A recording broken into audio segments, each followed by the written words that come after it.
Hello friends, आप सभी का स्वागत है फौजी क्लासेज में। तो आज हमारा पवार वंश का जो है क्लास 2 है। इसमें बहुत अच्छे क्वेश्चन हमने आयोग के लेटेस्ट पैटर्न पर रखे हैं, तो वीडियो लास्ट तक जरूर देखिएगा। वीडियो काफ़ी इंपॉर्टेंट है। तो चलिए बिना देरी के शुरू करते हैं, अपना पहला क्वेश्चन देख लेते हैं। तो देखिए हमारा पहला क्वेश्चन है यहाँ पर कथन वाला, जो कि आयोग बार बार एग्जाम में पूछता है।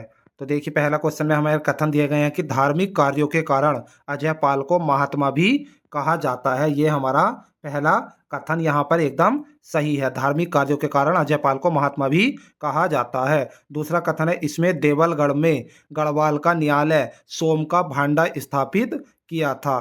यानी जो अजय पाल ने देवलगढ़ में गढ़वाल का न्यायालय सोम का भांडा स्थापित कराया था। तो ये कथन भी यहाँ पर एकदम सही है। दोनों कथन इसमें करेक्ट दिए गए हैं। आप देख लेते हैं क्वेश्चन में क्या पूछा है। उपरोक्त कथनों में से कौन सा कथन असत्य है। देखिए यहाँ पर असत्य पूछा है, इसलिए क्वेश्चन को ध्यान से पढ़िएगा। असत्य कथन यहाँ पर कोई भी नहीं है, इसलिए आंसर हो जाएगा न तो 1 और न तो 2। ऑप्शन डी इसका करेक्ट आंसर हो जाएगा। बढ़ते हैं आगे और अगला क्वेश्चन देख लेते हैं। अगला क्वेश्चन है हमारा कि बलभद्र शाह को शाह की उपाधि किसके द्वारा दी गई थी। ये बताना है इसमें कि बलभद्र शाह को शाह की उपाधि किसने दी थी। तो ये दी थी अकबर ने। ऑप्शन बी, ऑप्शन सी इसका यहाँ पर करेक्ट आंसर हो जाएगा। ठीक है, नेक्स्ट क्वेश्चन पे चलते हैं।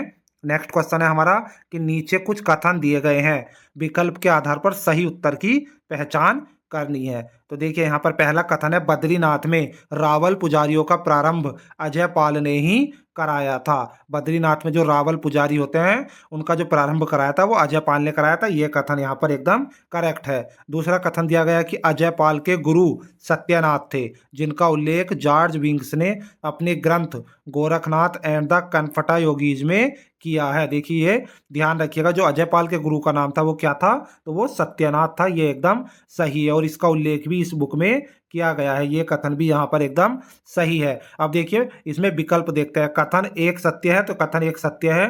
कथन दो सत्य है, दो भी सत्य है। कथन एक एवं दो सत्य है, तो यहाँ पर ऑप्शन सी इसका करेक्ट आंसर हो जाएगा, क्योंकि दोनों कथन यहाँ पर सत्य दिए गए हैं। ठीक है, आगे बढ़ लेते हैं, अगला क्वेश्चन देख लेते हैं। अगला क्वेश्चन देखिए, इस प्रकार का क्वेश्चन भी आयोग एग्जाम में पूछता है। 4 कथन दे देता है, इसमें से सत्य या असत्य छांटना होता है। ठीक है, तो पहला कथन यहाँ पर ऑप्शन के रूप में दिया गया है कि 1581 में बलभद्र शाह और रुद्रचंद के बीच ग्वालदम नामक स्थान पर बधानगढ़ का युद्ध हुआ था। ये कथन एकदम करेक्ट यहाँ पर दिया गया है। दूसरा है सहजपाल के देव प्रयाग के रघुनाथ मंदिर से 8 अभिलेख प्राप्त हुए हैं। देखिए ये कथन यहाँ पर गलत दिया गया है। जो 8 नहीं मिले हैं, ये कितने अभिलेख मिले हैं, 5 अभिलेख यहाँ पर मिले हैं। तीसरा इसमें तिरमल चंद पहला चंद राजा था जिसने गढ़वाल में शरण ली थी। बिल्कुल ये यहाँ पर राइट है। तिरमल चंद ने जो है श्याम शाह के यहाँ शरण ली थी और ये पहला राजा था। इसका जो चौथा कथन है, प्रथम गढ़वाली ग्रंथ मानोदय काव्य की रचना मान शाह के शासनकाल में कवि भरत द्वारा की गई थी। ये भी कथन एकदम सही है, इसको याद रखिएगा। जो मानोदय काव्य की रचना है ये जो करी थी भरत ने की थी। तो यहाँ पर जो देखिए असत्य पूछा था, तो असत्य हमारा हो जाएगा ऑप्शन बी। ऑप्शन बी इसका राइट आंसर हो जाएगा। नेक्स्ट क्वेश्चन देख लेते हैं अपना। नेक्स्ट क्वेश्चन है कि तिरमल चंद ने किस परमार शासक के यहाँ शरण ली थी। देखिए अभी पूछा आया था इसमें, ये तिरमल चंद पहला राजा था चंद्रवंश का जिसने जो है गढ़वाल में शरण ली थी। उस समय राजा था श्याम शाह, इसने श्याम शाह के दरबार में शरण ली थी। ऑप्शन सी इसका करेक्ट आंसर हो जाएगा। नेक्स्ट क्वेश्चन है, देखिए फिर से कथन वाला पूछा है। इस प्रकार का क्वेश्चन भी आता है। सहजपाल ने देव प्रयाग के रघुनाथ मंदिर में घंटी चढ़ाई थी जिस पर उसका नाम लिखा है। ये क्वेश्चन एग्जाम में पूछा गया था और यहाँ पर ये एकदम सही है। पूछा जाता है कि परमार वंश के किस शासक ने देव प्रयाग के रघुनाथ मंदिर में घंटी चढ़ाई थी जिस पर उसका नाम भी लिखा है। तो राइट आंसर हो जाता है सहजपाल। यहाँ पर कथन के रूप में ये कथन एकदम सही है। दूसरा है कि सहजपाल बाबर के समकालीन था, तो ये कथन यहाँ पर गलत हो जाएगा। सहजपाल बाबर के नहीं, हुमायूं और अकबर के समकालीन था। तो केवल एक कथन यहाँ पर सत्य है। इसमें पूछा है उपरोक्त कथनों में से कौन सा कथन सत्य है, तो सत्य केवल एक है, यानी ऑप्शन ए इसका करेक्ट आंसर हो जाएगा, केवल एक। आगे बढ़ेंगे और अगला क्वेश्चन देख लेते हैं कि नीचे कुछ कथन दिए गए हैं, विकल्प के आधार पर सही उत्तर की हमें क्या करनी है, पहचान करनी है। पहला कथन है मान शाह ने गद्दी पर बैठते ही दापा तिब्बत के राजा काकवा मोर पर आक्रमण किया और जीत प्राप्त की थी, अतः तिब्बत पर प्रथम सफल आक्रमण मानशाह द्वारा किया गया था, ये एकदम करेक्ट आंसर है। मानशाह से पहले जो आक्रमण किया था, देखिए दूसरा सेंटेंस में क्लियर हो जाएगा। तिब्बत पर आक्रमण करने वाला पहला परमार शासक विजयपाल था। कौन था?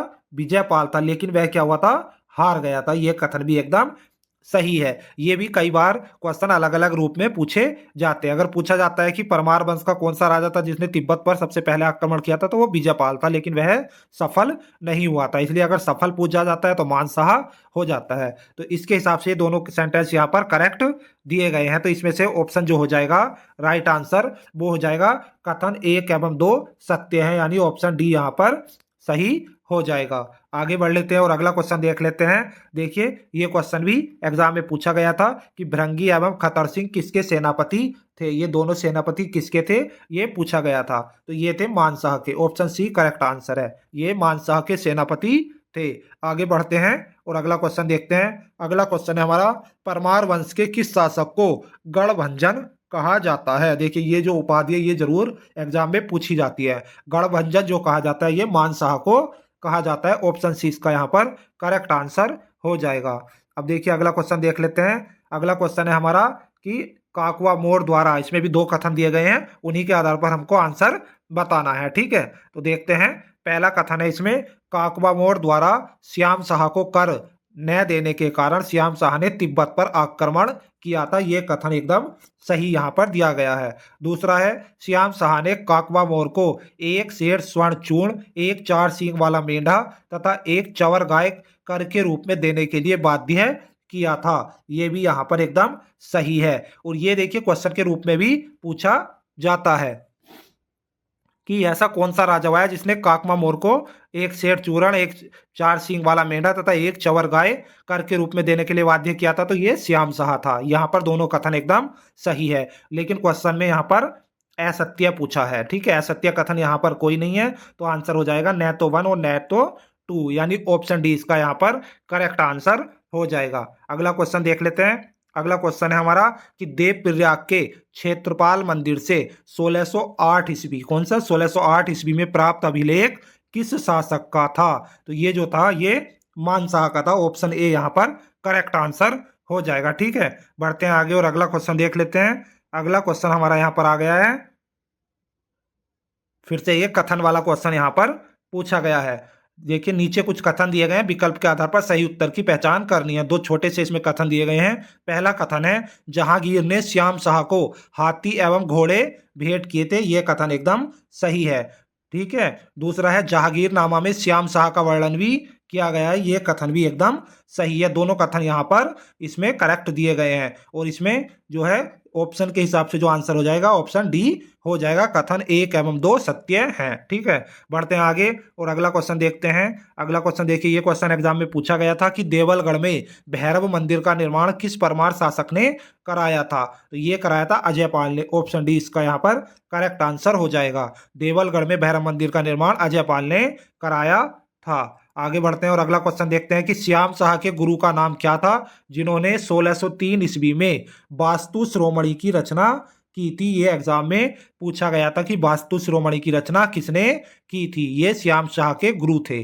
ठीक है, ये थे शंकर। ऑप्शन ए जो है करेक्ट आंसर हो जाएगा, और इन्होंने ही 1603 में ये रचना की थी। ठीक है, आगे बढ़ते हैं और अगला क्वेश्चन देखते हैं। अगला क्वेश्चन हमारा है कि निम्नलिखित कथनों पर क्या करना है, विचार करना है। ठीक है, पहला कथन इसमें पूछा गया है कि यूरोपियन पुर्तगाली यात्री एंट्राडे जेसुएट पादरी था जो श्याम शाह के काल में 1624, कब 1624 ईस्वी में गढ़वाल आया और श्रीनगर से होकर तिब्बत गया था। मोस्ट इंपोर्टेंट है, ये क्वेश्चन पूछा जाता है।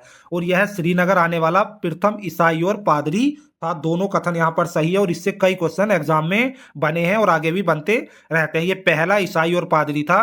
क्वेश्चन यही बनता है कि प्रथम ईसाई और पादरी किसके शासनकाल में जो है उत्तराखंड आया था, गढ़वाल आया था। तो यह था श्याम शाह जो है। तो ये दोनों कथन यहाँ पर सही दिए गए, और इसमें लेकिन असत्य कथन यहाँ पर पूछा गया है। असत्य कोई नहीं है, तो ऑप्शन डी इसका करेक्ट आंसर हो जाएगा, 1 और 2 नहीं। ठीक है, आगे बढ़ते हैं और अगला क्वेश्चन देख लेते हैं कि गढ़वाल का मोहम्मद बिन तुगलक किस परमार शासक को कहा जाता है। देखिए मोहम्मद बिन तुगलक की उपाधि किसे दी गई है परमार शासकों में, तो ये दी गई है श्याम शाह को अपनी नीतियों के कारण। ठीक है, श्याम शाह को गढ़वाल का मोहम्मद बिन तुगलक कहा जाता है। आगे बढ़ते हैं और अगला क्वेश्चन देख लेते हैं कि वर्ष 1625 में केशोराय मठ का निर्माण किस शासक ने कराया था। इंपॉर्टेंट है, ये एग्जाम में पूछा गया था। तो 1625 में केशोराय मठ का जो निर्माण कराया था ये महीपति शाह ने कराया था। ऑप्शन डी इसका करेक्ट आंसर है। लेकिन ध्यान रखिएगा उस समय महीपति शाह राजा नहीं था, राजा उस समय श्याम शाह था। श्याम शाह के शासनकाल में महीपति शाह ने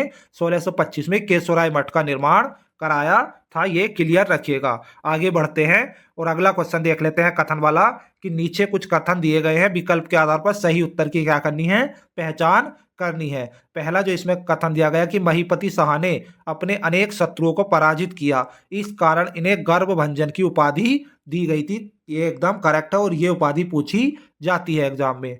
दूसरा कथन है महीपति शाह श्याम शाह का पुत्र था जो श्याम शाह के बाद शासक बना था। देखिए क्वेश्चन ध्यान से देखिएगा, श्याम शाह के बाद शासक बना था ये तो ठीक है महीपति शाह, लेकिन यह जो है श्याम शाह का पुत्र नहीं था, ये श्याम शाह का चाचा था, इसलिए ये सेंटेंस यहाँ पर गलत हो जाएगा। श्याम शाह का कोई पुत्र नहीं था, ठीक है।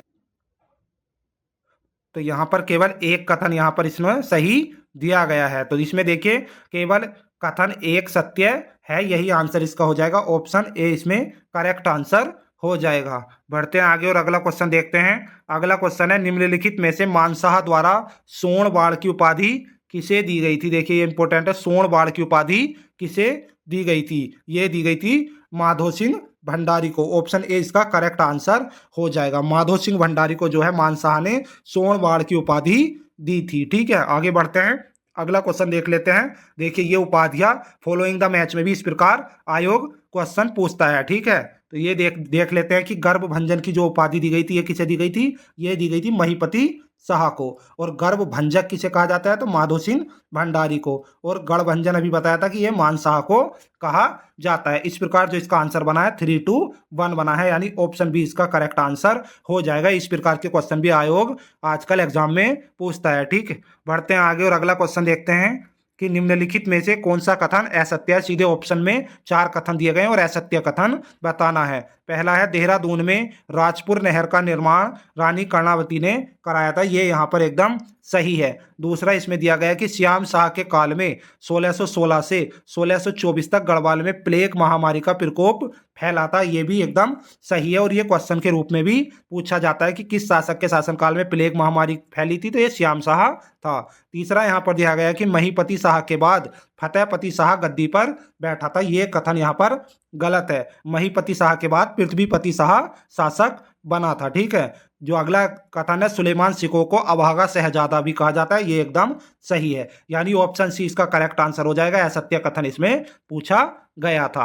आगे बढ़ते हैं और अगला क्वेश्चन देखते हैं कि रानी कर्णावती परमार वंश के किस शासक की संरक्षिका बनी थी।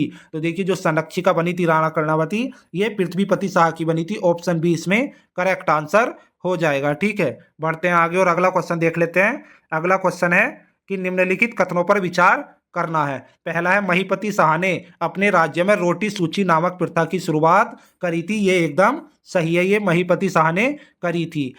दूसरा है यहाँ पर इस प्रथा के अनुसार कोई भी व्यक्ति बिना कपड़े उतारे भोजन बना सकता था, चाहे वह क्षत्रिय हो या ब्राह्मण, ये भी यहाँ पर कथन एकदम सही दिया गया। दोनों कथन ही सत्य दिए गए हैं, लेकिन क्वेश्चन में असत्य पूछा गया है, इसलिए ऑप्शन डी इसका करेक्ट आंसर हो जाएगा। बढ़ते हैं आगे, अगला क्वेश्चन है हमारा कि शिरोमणि ग्रंथ की रचना किस परमार शासक द्वारा की गई थी। यहाँ पर शिरोमणि ग्रंथ की रचना बतानी है, इंपॉर्टेंट है। तो ये जो करी थी ये श्याम शाह ने करी थी, ऑप्शन सी करेक्ट आंसर हो जाएगा। आगे बढ़ते हैं और अगला क्वेश्चन देख लेते हैं कि ये कथन दिए गए इनमें सही उत्तर बताना है। पहला कथन है माधो सिंह भंडारी को 16वीं सदी का पहला इंजीनियर भी कहा जाता है, ये कथन एकदम सही है। माधो सिंह भंडारी को 16वीं सदी का इंजीनियर कहा जाता है। क्यों कहा जाता है, दूसरे सेंटेंस में इसका उत्तर है इन्होंने मलेथा की गूल बनाई थी जो चंद्रभागा नदी पर स्थित है, ये कथन भी एकदम सही है। ये दोनों कथन ही सही है और इसमें देखिए जो ऑप्शन के आधार पर आंसर बनेगा इसमें हो जाएगा ऑप्शन डी, कथन 1 एवं 2 सत्य है। ऑप्शन डी इसका करेक्ट आंसर हो जाएगा। आगे बढ़ते हैं और अगला क्वेश्चन देखते हैं कि रूप मोहन सकलानी द्वारा लिखा गया गढ़वीर महाकाव्य किस पर आधारित है। ये जो गढ़वीर महाकाव्य लिखा है ये रूप मोहन सकलानी ने लिखा है, लेकिन ये किस पर आधारित है, तो ये लोधी रिखोला पर आधारित है। ऑप्शन बी इसका करेक्ट आंसर हो जाएगा, ठीक है। बढ़ते हैं आगे, और देख लेते हैं अपना अगला क्वेश्चन। देहरादून में करणपुर नगर किसने बसाया था? तो ये बसाया था रानी कर्णावती ने। ऑप्शन ए इसका करेक्ट आंसर हो जाएगा। अगला क्वेश्चन देख लेते हैं। अगला क्वेश्चन है कि निम्नलिखित कथनों पर क्या करना है? विचार करना है। पहला कथन है, वर्ष 1636 में शाहजहां ने नवाजत खां के नेतृत्व में गढ़वाल पर आक्रमण किया था। किसके नेतृत्व में? नवाजत खां के। और दोनों के बीच मोहाली चट्टी का युद्ध हुआ था। दोनों मतलब उस समय राजा कौन था? तो पृथ्वीपति शाह था। पृथ्वीपति शाह और नवाजत खां के बीच युद्ध हुआ था मोहाली चट्टी में। ठीक है। और देखिए ये पूछा जाता है एग्जाम में कि जो पहला जो है नेतृत्व किसने किया था मुगल आक्रमण का गढ़वाल पर? तो ये था नवाजत खां। दूसरा इसमें सेंटेंस दिया गया, इस युद्ध में मुगलों की हार हुई और मुगलों सैनिकों की नाक काट दी गई थी। दोनों कथन यहाँ पर सत्य दिए गए। उस समय पृथ्वीपति शाह जो है ये छोटे थे, तो इनकी तरफ से युद्ध जो है रानी कर्णावती ने लड़ा था और उसने मुगलों की नाक यहाँ पर काट दी थी। दोनों कथन यहाँ पर सत्य दिए गए और इसमें इस बार सत्य ही पूछा है। तो आंसर हो जाएगा एक और दोनों। एक और दो दोनों सत्य है। आगे बढ़ते हैं और अगला क्वेश्चन देख लेते हैं कि किस शासक द्वारा नागा साधुओं की हत्या करवाई थी और प्रायश्चित के लिए ऋषिकेश के भरत मंदिर में, यहाँ पर भरत कीजिएगा, भरत मंदिर गए जहां उन्होंने भरत की मूर्ति की आंखें निकाल दी थी। देखिए ऐसा राजा जो हुआ है ये कौन हुआ है? ये महीपति शाह हुआ है। ऑप्शन बी इसका करेक्ट आंसर हो जाएगा। बढ़ते हैं आगे और अगला क्वेश्चन देखते हैं कि किस शासक को मुगलों की अधीनता स्वीकार न करने के कारण अक्खड़ राजा कहा जाता है? ये भी पूछा जाता है। अक्खड़ राजा जो कहा जाता है ये महीपति शाह को कहा जाता है। ऑप्शन बी इसका यहाँ पर करेक्ट आंसर हो जाएगा। तो फ्रेंड वीडियो पसंद आया तो लाइक शेयर करना और चैनल को सब्सक्राइब कर लीजिए। ऐसी वीडियो आपको इस पर मिलती रहेंगी। चलिए मिलते हैं नेक्स्ट वीडियो में।